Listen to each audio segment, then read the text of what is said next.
वैभव सूर्यवंशीचं आंतरराष्ट्रीय क्रिकेटमध्ये पदार्पण. सर्वात कमी वयात 15व्या वर्षी आंतरराष्ट्रीय पदार्पण करणारा वैभव सूर्यवंशी हा पहिला खेळाडू.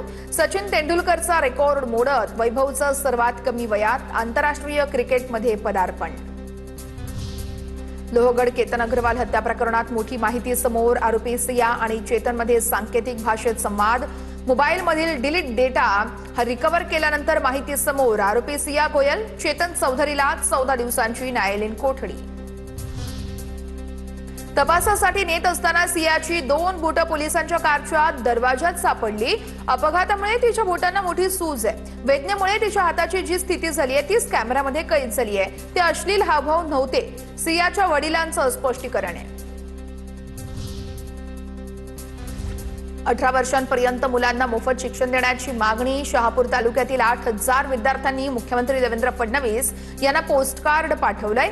श्रमजीवी संघटनेची ही मोहीम आहे.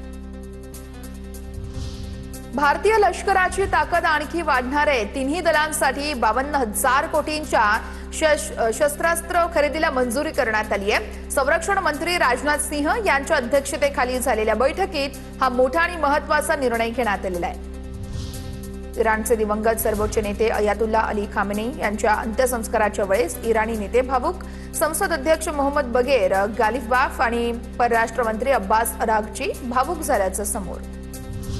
रुग्णालयांना उपचार चाचण्यांचे दरपत्रक जाहीर करणं बंधनकारक. उपचार नाकारल्यास 5 लाखांचा दंड होणार. महाराष्ट्र चिकित्सा आस्थापना विधेयक विधानसभेत सादर. टीईटी पेपर फुटी प्रकरणी आग्र्यातून 3 जणांना अटक. आरोपींची संख्या 10 वर पोहोचली. आणखी नवीन खुलासे होण्याची शक्यता आहे. पुढील तपास सुरू आहे. जालना नागपूर मुख्य महामार्गावरील आनंदगड घाटातून संत मुक्ताईंची पालखी जालना शहराकडे मार्गस्थ.